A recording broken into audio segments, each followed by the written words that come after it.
Umenteri Ramba Kejela Conrad ki sama Wanrah ya kemang tyngka jong Kejela na kabenta usnam arjakat kendai arjar arpau kabaduna sa siaja laispa arflai klur kemang tyngka Wanrah Conrad ban pelut ya kejinggan kam baro menta usnam kalong khatsan haja nyospa prapundiu klur kedba kejingmi baro kanlong khatsau hajar sauspa riflai klur kabamut bakambang tyngka kaduna sa siaja laispa arflai klur jong kani kesnam mang tyngka hakini kamang tyngka Conrad ubabat ya kakam pla tyngka ulamang siajar nyau punyau klur ya ketanat puli putih Kejela hak tanat kakoi kakya lamang pisa nyau spa sapau klur san spa kanai pu klur ya ketanat PWD san pu ar klur ya ke Shillong Smart City Limited nangta ya kakat lingsun ha umroi lamang sispa nyau pu ar klur lamang ru nyau klur tyngka ya ke Meghalaya Institute of Entrepreneurship kajingmang pisa kaba khamhe kadai ya ka MGNRGS kabalong siajar sausan klur tyngka nangta kharbai klur ya ka Smart Villages saupunyo klur ya ka Border Area Development sispa ripsan klur ya ka Meghalaya Livelihood and Access to Market Project sispa laipupra klur ya ka Community Led Landscape Management Project ripsan klur ya ka Social Welfare sispa shipho klur ya ka kam jengok kai arspa ibai klur ya ka tanat jilek kai nolor kebei pat kitanan habakren segelap thai kbor Conrad ki sangma ulong wa umshim la kdo ya ki kam bak sarkar kan le namar bakadon hak election batkan sapen bana hadian ya kane. We have for the very first time received funds under the Special Central Assistant to Tribal Subplan from Ministry of Tribal Affairs. Our normative allotment under the Rural Infrastructure Fund of NABARD has doubled to 200 crores and our spending on the Mahatma Gandhi National Rural Employment Guarantee Scheme has reached almost 1,000 crores. Systematic efforts are also being made to improve delivery of services. Focused reviews of various development programs are being held regularly and ICT-based systems are being deployed to improve effectiveness of governance. Sir, I am pleased to inform you that the law and order situation in the state is by and large peaceful. This is hence an opportune time to renew our efforts and take development to every nook and corner of the state.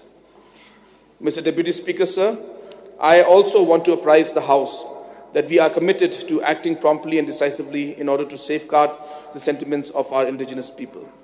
After the Lok Sabha passed the Citizenship Amendment Bill, we took up the matter with the central government strongly and ensured that it was not passed in the Rajya Sabha.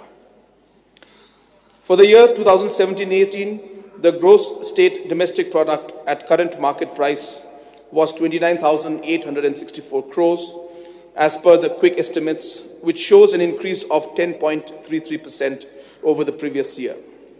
The advanced estimates indicate that the GSDP of 2018-19 is 32,972 crores, an increase of 10.41% over 2017-18. The growth of the tertiary sector is registered at 11.41%, the secondary sector at 11.16%, and the primary sector at 3.88% over the year 2017-18. The per capita income of the state at current prices for the year 2018-19 stands at 94,556 as per the advance estimates, as against 89,500 in the year 2017-18, showing an increase of about 8.06%. The government is making all efforts to improve the revenue collection of the state. Despite several limitations and challenges, the revenue collected by the Taxation Department is expected to touch 1,478 crores by the end of this year, thus registering a growth rate of 15%. The overall tax, including goods and services tax, excise, and motor vehicles tax, is estimated at 1,716 crores for 2018-19. During the current financial year, we have been making systematic efforts towards improving the tax and non-tax revenue. The goods and services tax is in its second year of implementation, and the various processes under the GST regime have started to stabilize. The new taxation system, due to the electronic processes, has reduced the human interference between the taxpayer and the tax officials and has contributed to the ease of doing business.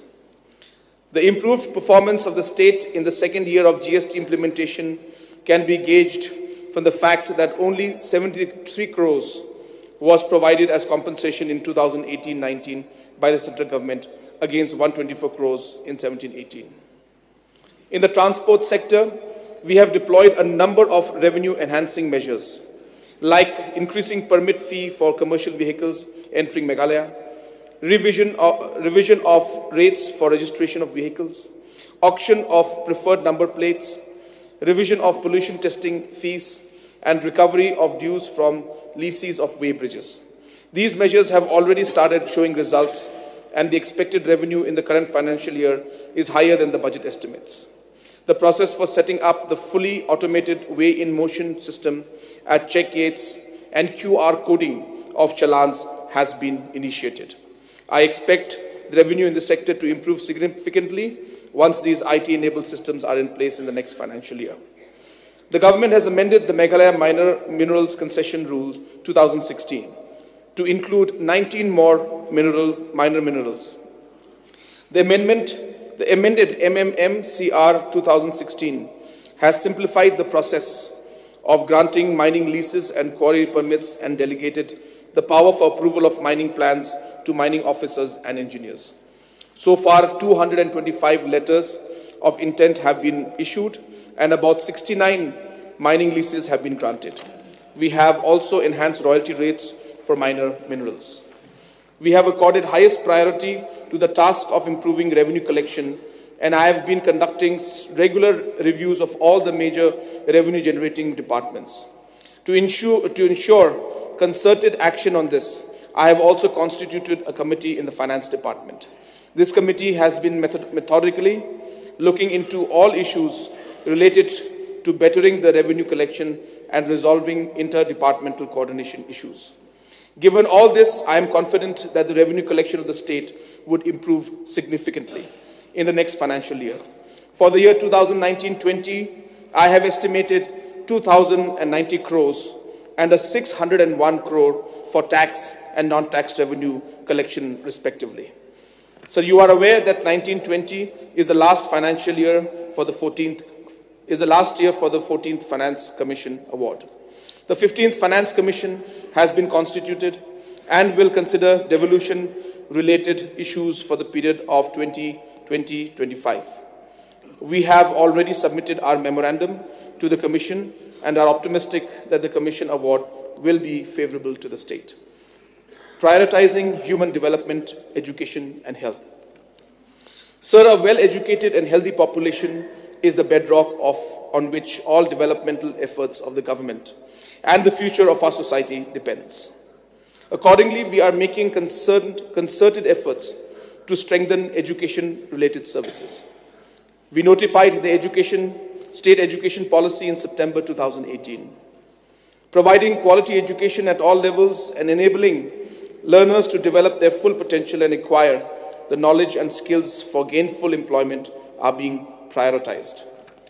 This year, the Ministry of Tribal Affairs has sanctioned 11 EMRS schools. Each of these residential schools will be constructed at a cost of 24 crores and will cater 480 students when fully operational. The setting up of these schools brings in 264 crores of investment towards development of infrastructure for human capital in the state. Further, Government of India will also bear the recurring cost of managing and running these schools at a rate of 1,08,000 per annum per pupil. An annual recurring investment of 57 crores will be made when all the schools are operational. This initiative has the potential to bring about a transformation in the quality of education provided to rural boys and girls. The Ministry of Tribal Affairs has further announced that 25 more EMRS schools will be sanctioned for the state in the next 2 years.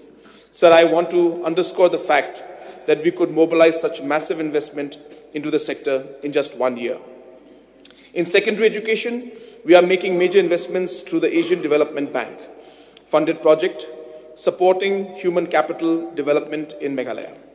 Improving teaching and learning at the secondary and higher secondary level is one of the key components of the project.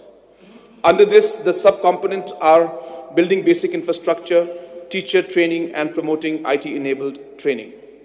Significant progress has been made on each of these components during the year 2018-19. Around 3,228 teachers have been trained, 33 schools, secondary schools, and 2 ITIs have been constructed, and ICT-enabled classrooms have been set up in 36 schools. All endeavors are being made to strengthen the curative care services. We are striving to achieve the objective of health for all by upgrading existing health facilities and setting up new ones. During the year 2018-19, major infrastructures including CT scan machine, upgraded laboratory, upgraded orthopedic OT, new IOT and I ward complex was inaugurated in Tura Civil Hospital. Sir, the health and family sector, family welfare sector, I am proposing a development outlay of 740 crores for 2019-20, an increase of 21% over the previous year. Agriculture and the allied sectors of horticulture, animal husbandry and fisheries are the mainstay of the rural economy of state. In the agri-horticulture sectors, we are focusing on providing varied services to the farmers with the goal of improving production and productivity of different crops. The Meghalaya Milk Mission has been launched with funding support from National Cooperative Development Corporation to the tune of 215 crores over an 8-year period. The mission targets to increase the per capita availability of milk for our people. We have strengthened the implementation of the Northeastern Regional Textile Promotion Scheme. Under this scheme, 20 crores has been sanctioned for integrated sericulture development project that will benefit 2,250 sericulturists, and an amount of 24 crores has been sanctioned for intensive Bivotin sericulture development program for empowerment of 1,000 women sericulturists. We have received 111 crores from the Government of India as grant for these institutions. Improving overall governance.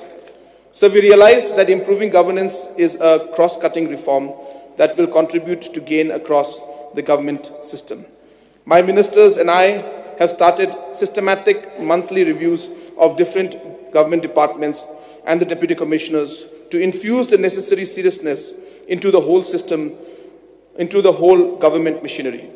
We are also institutionalizing the practice of having quarterly deputy commissioners conferences, which will act as a platform for exchange of ideas and promote learning between the districts.